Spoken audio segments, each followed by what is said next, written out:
What's up, UGA fans? This is DSA one, UGA fan rant and opinions. I just got out of the Dog Nation live stream not too long ago on this nice Friday morning, and I was hearing some things that I kind of like. ESPN and I think the SEC network and probably one other big media outlet is talking like Georgia is gonna go 9-3 or 10-2 or whatever the case may be, and they talking like UGA is not gonna bounce back. Am I saying Georgia's going back to the Natty? Nah, it's way too early to even speak on that. That's too early for any team to speak on. But you got some delusional fans. They could possibly even be trolls, acting like UGA done fell off, like we another LSU or something. Y'all need to quit smoking that good bag of regular and get right. Most fans know, especially between Georgia and Alabama, and I'm saying as of recently, that Kirby and Nick Saban are two of the strongest head coaches in NCAA right now. Recruiting,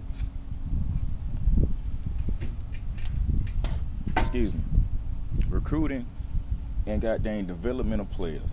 A lot of folks were saying last year, even me to a certain degree, was saying that Kirby's not developing these players. Kirby's not doing this. Kirby's not doing that.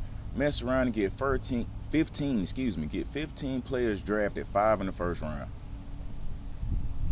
That made a freaking record, I think, or the second team to do it, because I think there's one or two teams that got 16 drafted. Georgia got 15. And people acting like, oh, y'all lost all these players, y'all not gonna do nothing. I'ma say it again. If you haven't watched any of my previous videos, go back and catch some on. Georgia, especially on defense, rotates so many people. They get so much playing time on the defensive side of the ball that we really not falling off. We'll take a slight step back, not much, but we still gonna be there. With this class that came in, some of them dudes just might start. And then when it come down to the cupcake games that might be going away because of conference realignment and stuff like that, within the next, 22? Supposed to be doing it in 25.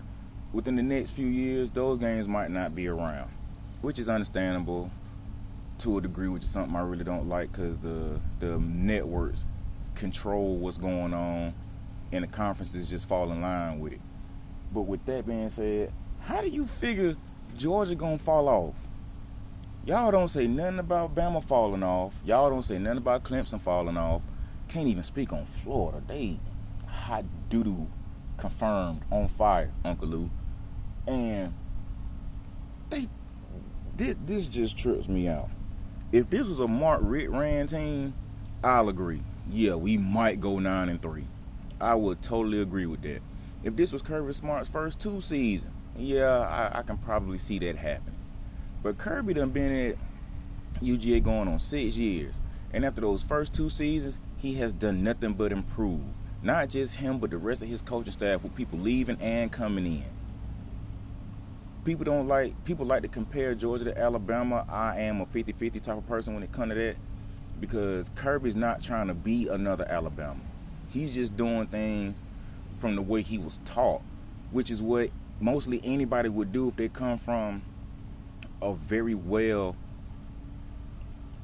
put together coach that understands, or teacher in that aspect, or manager in that aspect of how to run a business. Kirby was taught from Nick Saban how to run a football team. Not saying Kirby didn't learn anything anywhere else, just like Nick Saban learned from Bill Belichick how to run a team. Went to Miami, then he came to Alabama, and been using that same type of situation ever since. So how y'all figure Kirby is not going to be able to do the same thing?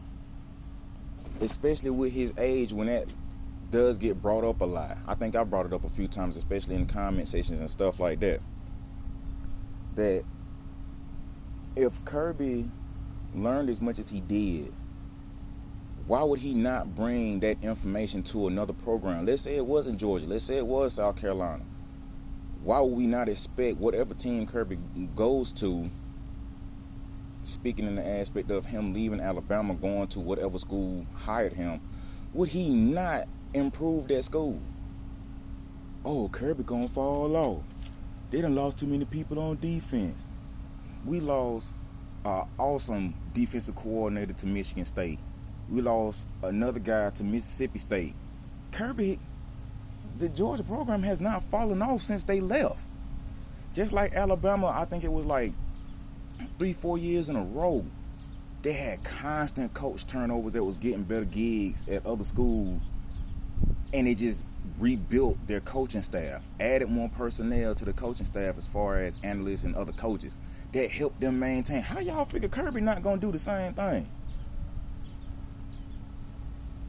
Trolls, I understand that's your job to make stuff stupid, but people who really believe that, y'all must not watch football.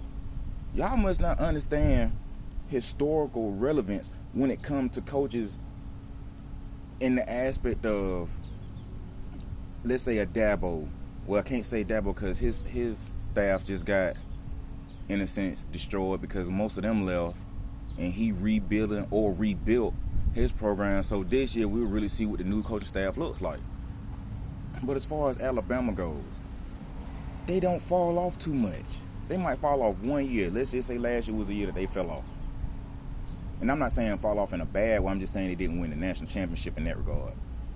Okay, historically, like I said, Alabama is primed to win it all again. Or win it again. Win it this year. Like, Georgia's not going to be a problem. Every time Georgia has played Alabama, Alabama has been, I'm not going to say every time, let me rephrase that. The majority of the time Georgia has played Alabama, it has came down to the wire. And most of us Georgia fans know that. Some Alabama fans, not all, but some Alabama fans act like, oh, we just been beating y'all up. No, y'all have not. On top of that, some of these Florida fans, I really think this dude is a troll. A Florida fan talking about, oh, we got XYZ amount of yards on y'all, but y'all still lost 34-7. You could have had 3,000 yards rushing, passing, whatever the case may be, and you still lose 34-7. That don't make sense. Okay, I'm gonna put it like this. Florida in a boxing scenario, Florida could be any heavyweight boxer, and Georgia is Deontay Wilder. They coming and throwing all these punches, and that one hit lay them out.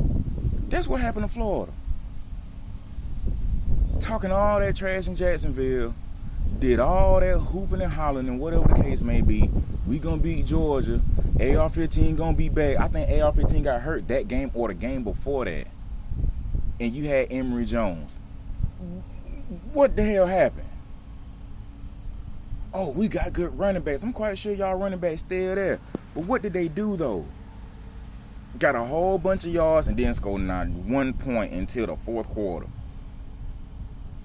When from what I'm seeing from other Georgia fans is that was the second string Georgia team that came in. I don't really remember per se off the top of my head if the second string defense came in and it was their job to hold them. I take that back.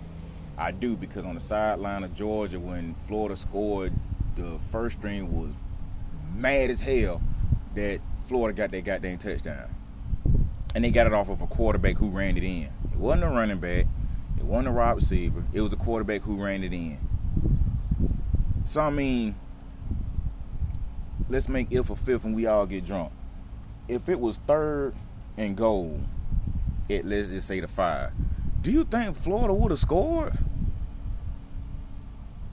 I seriously doubt they would have. Because they wasn't scoring all game. They was getting all these yards and wasn't scoring nothing all game. Now y'all got Billy Napier, who came from the Raging Cajuns, and y'all think y'all gonna do something? Y'all got South Carolina to worry about. Y'all got Kentucky to worry about. Y'all got to even deal with Missouri. And y'all think y'all gonna beat Georgia? Okay, back to these 3 media outlets or 2 media outlets that was talking out the side of their neck. I know media uses certain things to hype the game up or hype the season up or hype a team up per se. This can go bad for everybody y'all hyping up to beat Georgia. Mississippi State, it might go bad. Oregon, y'all playing in Georgia's backyard. As some Alabama fans would say, Alabama's backyard. In a sense, y'all got the right to say that because y'all done been to Atlanta more times and won more times than Georgia has as far as the SEC championship. But it's in the state of Georgia, so it's in Georgia's backyard. Oregon is coming to Georgia. This is not, to my understanding and to my, I'm not even going to say hope. Because that sounds like I don't believe in what Georgia can possibly do. This is not the same Chip Kelly ran Oregon offense that does a hurry up and rattle off like 80 to 100 something plays a game against an SEC team. This is a Dan Lanning ran team. He is a new head coach there. Depending on what their offense look like, they might just run spread. Y'all talking like Georgia can't deal with the spread. Missouri runs a spread. South Carolina runs a spread. And those are just two teams I can think of off the top of my head that Georgia plays yearly. And I even want to say Mississippi State runs a spread. If that's the case, that's giving us a leg up when it comes to playing Mississippi State. If they run in the spread, it's going to be something that we have seen at the beginning of the year and going to be able to deal with as we go along, and then play South Carolina and then eventually play Mississippi State. Oh yeah, and I think Tennessee runs a spread too. So that's three teams outside of Oregon that runs a spread offense that we're going to be able to eventually deal with. Yes, Tennessee, aka or so-called, exposed us. But what was the score at the end of the game? Oh, Georgia had one of the best defenses on the planet at that time. Y'all act like Georgia done fell all the way off, like they whole defensive line, defensive coordinating staff done left. We still got two defensive coordinators at Georgia. And they're co-defensive coordinators. Y'all act like Georgia don't know what the hell they doing. Will Muschamp has played Florida and Tennessee. He know what to deal with. And now he has a better squad on defense that can deal with that. So it's going to work out a bit better. And I forgot the other co-defensive coordinator name. Me personally, I don't really know what his background is like. I really don't look into coaches like that, like recruits, to see what their winning record is or how good they have been. I listen to what some folks say and I just take it with a grain of salt. But this thinking that Georgia defense is not going to be as dynamic in a major way, y'all smoking. I wish I could get on some of what y'all was on, because y'all tripping. Trolls, delusional fans of other teams, the media, y'all really tripping if y'all think Georgia gonna fall off like that. Georgia is not the LSU team that was pretty much gutted. They lost everything. Everybody knows that. What has Georgia really lost besides Dan Lanning and 15 players? What has Georgia really lost? He got replaced with two other defensive coordinators. Two that's gonna work together with the rest of the staff. Plus, you still got Kirby Smart there, who's a what? Defensive coach. So that's three defensive coaches compared to one being gone. How y'all figure that's gonna work? Like this, it don't even amazes me. It's not even astonishing to hear fans talk like this. This is a sport. I expect fans in media to sound as crazy as they do when it comes to this type of stuff. Georgia has been getting hated on by the media since Mark Richt was there, and we was averaging 10 to 11 games, 10 to 11 wins a year. We hardly ever had a down year. And we really wasn't blowing teams out like that. Now Georgia is blowing teams out. Oh, they done fell off. They ain't gonna look as good. Kirby ain't gonna do it again. I say it like this. He might not do it this year, but with the 23 and the 24 class that's coming in, what he's recruiting, come on, man. Y'all better wake up and smell the coffee. Get you some Folgers, make it good to the last drop. Y'all tripping. And a Hurricane T2Y. I like your videos. But a lot of y'all Miami fans don't want to come to the SEC. Y'all know this. Y'all winning recruiting battles that ain't even been put on the field yet. That's cool. Just like some Georgia fans, happy we done pulled some players. That's cool. I'm happy we done pulled some players. But to think Miami is ready to play a Georgia or Alabama? Come on, man.